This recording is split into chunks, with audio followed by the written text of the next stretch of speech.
Pinuna ng Commission on Audit sa 2024 audit nito sa Office of the Vice President ang kulang na dokumentasyon sa ilang gastos at hindi nasuring mga proposal para sa mga negosyong binigyan nito ng puhunan. Nakatutok si Marisol Abduraman. Nakuha natin ang unqualified opinion mula sa Commission on Audit, ang highest audit rating. Ito ay malinaw na indikasyon ng ating transparency at fiscal integrity. Ito ang ipinagmalaki ni Vice President Sara Duterte sa kanyang year-end report para sa 2025.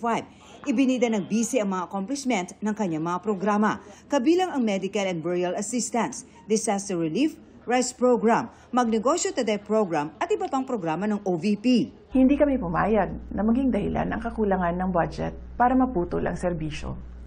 Sa halip, nakipagtulungan kami sa ibang ahensya ng gobyerno at nagtagumpay na makakuha ng alternatibong pondo.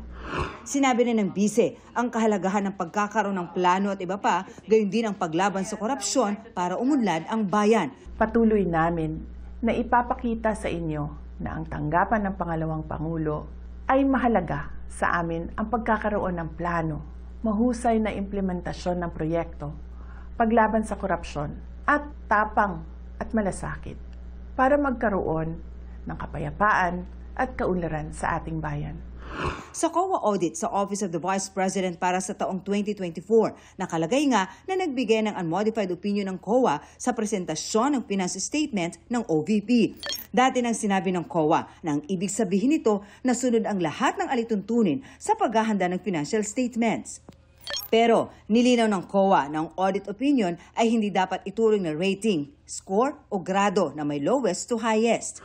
May mga pinuna nga ang COA sa 2024 audit report sa OVP. Isa na rito ang mababang fund utilization o paggamit ng pondo ng OVP. Mula raw kasi sa mahigit 89% na utilization rate noong 2022, bumaba ito sa mahigit 85% noong 2023 at lalo pang bumaba sa mahigit 73% noong nakaraang taon. Sa mahigit 2 billion pesos kasi na pondong pwede nilang gastusin, mahigit 1.5 billion lang ang nagamit noong 2024. Sabi sa ulat ng COA, dahil daw dito, maaaring maapektuhan ang epektibong paghahati ng programa at serbisyo ng OVP. Sumang-ayon naman daw ang OVP sa rekomendasyon ng COA na ayusin ang pagplano at pagpapatupad ng kanilang budget. May kakulangan din daw sa dokumentasyon ng distribution ng mga welfare goods na nagkakahalaga ng mahigit 110 million pesos. Hindi raw kasi nagsumiti ng beripikadong master list ng mga benepisyaryo, situation report at mission order. Ang situation report ay patunay na may nangyaring sakuna o kalamidad na basihan para naman sa mission order, habang ang master list ay basihan para sa paghahanda kung gaano karami ang mga welfare goods na ipamamahagi. Ayon sa COA, pumayag naman ng OVP na i-review ang kanilang policy manual para matiyak ang pagsusumite ng kumpletong dokumentasyon. Pinuna rin ng COA ang anilay kakulangan ng malinaw na alintuntunin at proseso sa pagtanggap ng mga donations in kind, inventory management at pagsusumite ng mga report ukol dito. Sabi ng COA, sumang-ayon din ang OVP na rebisahin ang mga alituntunin upang makasunod sa accounting rules and regulations. Sinita rin ng COA ang Magnegosyo Today o MTD program ng OVP. Layo ng MTD na magbigay ng cash grant upang magbigay ng puhunan sa negosyo sa mga kababaihan, kabataan, mga miyembro ng LGBTQ+ at iba pang sektor. Sabi ng COA, hindi raw nasuri ng DTI at PDIC ang feasibility at viability ng project proposals ng halos 140 na beneficiaries na nakakuha ng kabuuang mahigit 3.4 million pesos na pondo.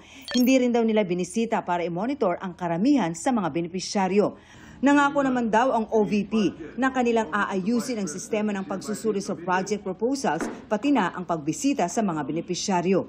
Sinisikap naming makuha ang panig ng OVP sa mga obserbasyon ng COA. Para sa GMA Integrated News, Marisol Abduraman, nakatuto 24 oras.